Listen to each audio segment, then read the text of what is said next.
I've had some past memories and emotions resurface lately, and I know it's because I'm talking about my autoimmune disease. Um, because honestly, I don't typically talk about it. My obviously my close friends and family know about it, but I don't tell people. Like there's still a good bit of people in my life that don't know that I have this autoimmune disease. And especially because, like I've said, in some circles, I'm kind of like the more healthy one and all that. So, they would be surprised if they knew that like I have this autoimmune disease. And so even me talking about it on YouTube is odd. It is definitely uncomfortable, but yeah. So like I said, some of these emotions and uh, yeah, past feelings are coming or resurfacing. Not that I'm like sitting here sad about it, but it's just like, wow, first off, I'm just so thankful that I'm not where I used to be. Thank you, God. Um, yeah. And so also, one thing I've noticed when I rewatch my videos, I say also a lot. So I'm trying to think of other words to say. But that was just like a little sidebar. But as I mentioned, I had to delete some pictures and videos off of my phone so I can make space to record. Right now, I'm on my laptop, which looks so blurry and whatever. I don't even like the lighting on this, but I'm like, let me just go in here and record.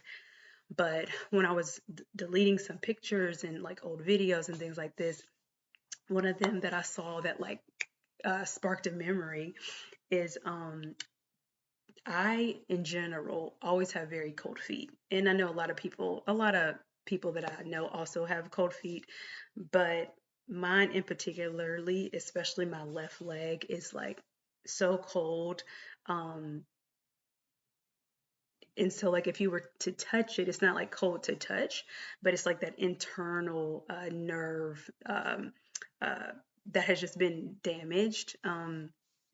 And so it's like it's freezing cold. And so like in general, I always am sitting by, or sorry, my space heater is always by me. And when I sleep, I always sleep with a heating pad on my feet. And so like when I go to my parents, my mom and my stepdad's house, they always have it in my room because they know like she needs her heating pad, or if for some reason like it's not there always pack, or like when I travel, for example, like I always pack my heating pad with me because I literally it will be so hard. It's so hard for me to get comfortable and rest if my like feet aren't warm, especially my left foot. But one of the pictures that I saw from my past was there was a moment in time where I my feet obviously were cold, so I would have my space heater down here, and then I had an ice pack that I would have to lay, keep on my back here. So like my top shoulder, it would be burning like so hot, but not to the touch. And so that's the thing about nerves, where it's just like your nerves, those nerve endings can just be so, sensitive, or just those nerves in general can be so sensitive, but from the outside you don't see anything. And so, and like I said, because I had shingles before, it was a similar feeling, but with shingles you get these little bumps as well, and they always are like in a line, whether it's, I don't know if it's always horizontal or sometimes it's vertical, but mine were horizontal. And so I'm like, okay, I knew that it wasn't shingles again. So I'm like, what is this? So that was just like another like symptom that I would have, or I'm like, what's going on? So ice pack here because my shoulder's burning, like fire burning, and then like heating pad down here because my foot is freezing to death. So just a crazy time. And again, I'm so glad that I'm not there anymore. But one thing about my leg is that was one of my first like big symptoms where I was like, okay, I have to go to the hospital now because this isn't right. I remember again, I would start to feel like these pins and needles like just in my left leg. You know how like whenever your leg might fall asleep or your foot falls asleep, it was a similar feeling to that, but I knew it wasn't that. I can't really explain, but yeah, I just felt some activity going on in my left leg, and I'm like, what is this? So that was just like one thing, but not enough for me to go to the doctor. I'm just like, okay, this is strange, just another random symptom that I'm having. Again, because I have had random symptoms almost so much part of my life. Some of these things I would just be like, okay, just another symptom. But the thing that like pushed it over the edge was I couldn't walk on my left leg at all. So like when I would one day I just like stood up to walk and I fell, and it was just like, all right, this isn't normal, and I couldn't get up. It was kind of like I couldn't had no use of my left leg. So that was very scary. And so that's when my family's, we were all like, okay, you got to go to the doctor, because that accompanied headaches that I had been having, stumbled and scrambled words, which I sometimes have that, but not like how I did then. Like it was very very noticeable. And again, at this point I was working at the hotel. So I remember like a certain moment this one day where it got so bad where I remember looking at the customer and was just like, do they even understand what I'm saying?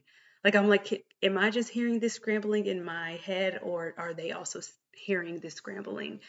Oh, it was crazy. But again, my family's like, okay, it's done. Like, time to stop. Like, you gotta get to the doctor and, figure this out. And thankfully, I had a PCP that really wanted to listen to me because one thing, she was a PCP that I had, for a few years. So she already knew me, knew I wasn't exaggerating anything, but she was just like, you seem too young to have this going on. But she was like, I think I know what this is, but she was like, I don't want to say for sure that this is what it is. And so she referred me to a neurologist, and he kind of said the same thing. He was like, you're so young. I was like 26 when all this happened.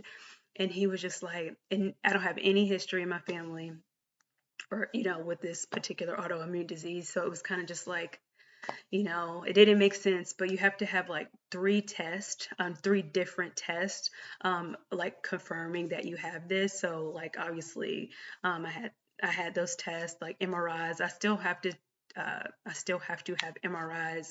Um, it used to be once a year, but now it's like once every few years. It also kind of just depends on how my activity is going, and things like that. But right now, I only have to do them like once every couple years. And then I also had to have a spinal tap. That was intense. So that happened like in 2015. But it was kind of just like that last final like test where it's like, okay, she's showing all these signs. Um, but anyways, yeah, like I said, just going through all this, or just recording these videos and looking at those old pictures and stuff has kind of just brought back some memories. And yeah, I kind of just want to end this by saying that I'm thankful for where I am, and I'm proud of myself. I don't say that a whole lot, but I am proud of myself for just keep on going, and like, especially in the beginning where it could have been bad, where I'm just like, no, I'm going to figure out a way to like, to get to the other side of this. And so yeah, thankful for that. But yeah, I will talk to you guys another time. Bye.